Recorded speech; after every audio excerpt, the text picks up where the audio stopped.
Yo! What's up, guys? It's your boy Sean Waters, and we're back. We're back with another lit video. You know the vibes. Today we got the weirdest taboos around the world. Let's get right into this video. You know what to do. Like, comment, An American man decides it's time to see the world. Within a week, he's in a foreign country and he's already been invited by a local in that country to share a home-cooked meal with his family.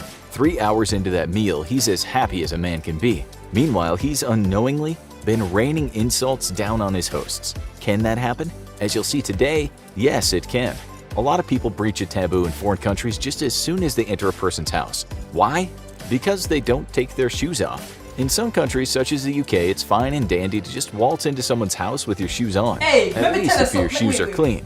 Sure. Let me tell you something. I see a Jamaica me come from. I see cleaning the house.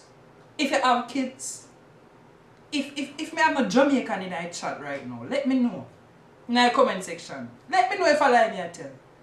You have to clean that house, brother. Soon as you wake up in the morning, that's your chore to do. So you have to clean the house, sweep, mop and thing. And you see if somebody come visit and they walk in the house with them shoes, brother. You better come out. Take off your shoes. Even if you don't come from in the house, you have to come out and brother, you don't know what me I talk about. That's something you don't do in Jamaica. Some people might ask if they should take them off, but you won't upset your host if you don't. As a general rule of thumb, when you're in Asia, never mind which country, it will be seen as rude if you enter an abode with your shoes on. Your hosts will likely not know it's not a custom in your country, so you will come across as ill-mannered. This show isn't just entertainment, it's a lesson for you that can make global travel that much easier. In most of Europe, you can probably keep your shoes on, although the person who owns the house might have a policy about that. It goes without saying that if your shoes are caked in mud, you should take them off. In Eastern Europe, it's different. Most countries have a shoes-off policy. We're not going to mention each and every nation, but just bear in mind that outside of much of Europe and North America, taking your shoes off is not a choice. You'll be expected to take them off. As we learned when traveling in Asia, it pays not to have holes in your socks in those countries. Now for something you really wouldn't have known. In Russia, you should take off your shoes when entering a house, but one other thing we learned about this country is you should also take off your gloves before you shake someone's hand. Apparently, it's a sign of disrespect if you don't take them off. It makes sense if you think about it. Gloves get dirt on them, while bare hands are kept pristine under the gloves. Also in Russia, once you've taken off your shoes and gloves, you still shouldn't shake hands if you are standing in the threshold of a doorway. You're not supposed to shake or embrace until you're inside the house. Why? A travel company we found said Russians, likely just some Russians, see this as bad luck. Let's say you want to make the best impression in Russia, and so you've brought some flowers with you. Maybe you picked up a dozen roses before you went to the house. That could actually go the wrong way for you, because the word on the street is an even number of flowers are given when the occasion is a sad one, such as a funeral, and for a happy occasion you should go with an odd number. It sounds a little superstitious, but people all over the world still embrace superstition. It usually depends on where you are in the country, though. Take Thailand, for instance. People who live in swanky neighborhoods in Bangkok might have different beliefs from people who, say, live in a small village in the mountains in northern Thailand. In that country, when you meet new people, you generally stay hands off. People why each other, like giving the prayer sign, but you generally don't maul a new person, and you certainly don't kiss strangers on the cheek. This could happen in some parts of Bangkok, though. But in most of Thailand, you just don't touch people very much when you first meet them. Men certainly don't get touchy with women in a formal greeting situation. If you did this, you'd look a bit like an animal. And if there are older people around... Caribbean. Anyway you go in the Caribbean. Jamaica. I'm there at St. Martin right now, but I'm born in Jamaica. Anyways. Brother, it no matter who we could have been one stranger if the man goes so. Brother, you have to dap the man up. What you mean don't touch? If you not dap the man up, that's a disrespect. You see me? Dap me up. Boom. Alright. You should show some respect. You will often see younger folks walking past older people with a slightly bent posture. That's because they don't want to loom over them. Remember, in this country, the head is a very important part of the body. You certainly shouldn't grab someone's head if you don't know them very well. This could go down very, very badly. The feet are the lowest part of the body, so you should never point them at people's heads. Rude tourists have been called out in Thailand for putting their feet up on the backs of others' chairs. sometimes on seats in minibuses. This might not seem like a big deal to you, but it'll make you look like a real pig. Tourists still do it all the time.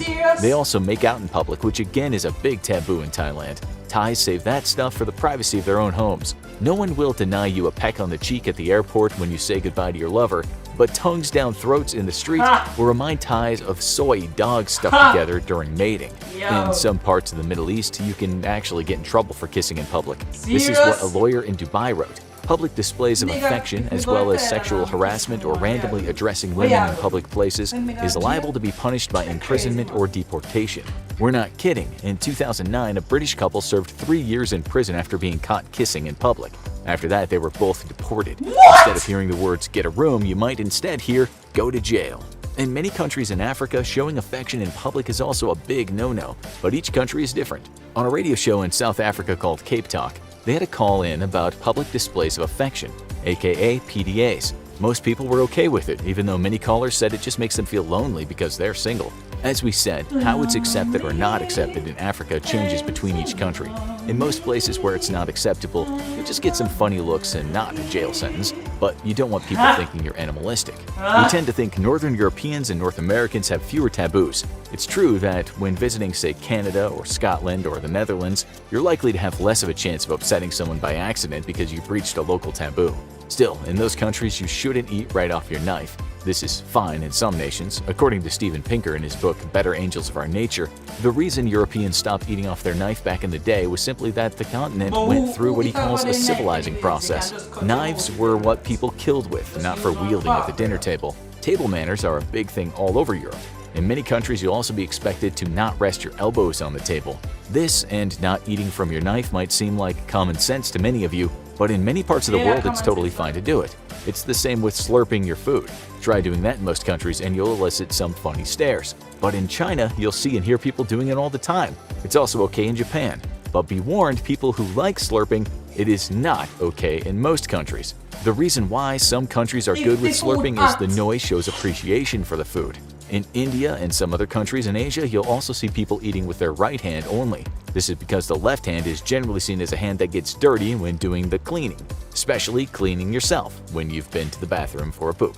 In that country, and again, a lot of Asian nations, you don't hog your food as if you think everyone has just one plate. It might feel weird at first, but when you're dining with Asians, the food is often all shareable. Usually it just keeps on coming too, so don't think it'll run out. We read a story of an English guy that went out with a young Southeast Asian woman and her mom and pop. Yeah, that can happen even during the first stages of dating. After all, the parents want to know you're a decent kind of guy. The parents treated him as is the norm because they were the elders. But this English dude, to be polite, kept finishing his plate. He'd grown up believing it was rude to leave anything, but the parents kept ordering more. That's because for them it was rude not to leave the table with lots of unfinished dishes on it. This showed they were not stingy, but in this case the Englishman ended up feeling like he was gonna explode like Mr. Creosote from Monty Python's Meaning of Life. If only both parties had learned about each other's customs and taboos. But it gets worse than that.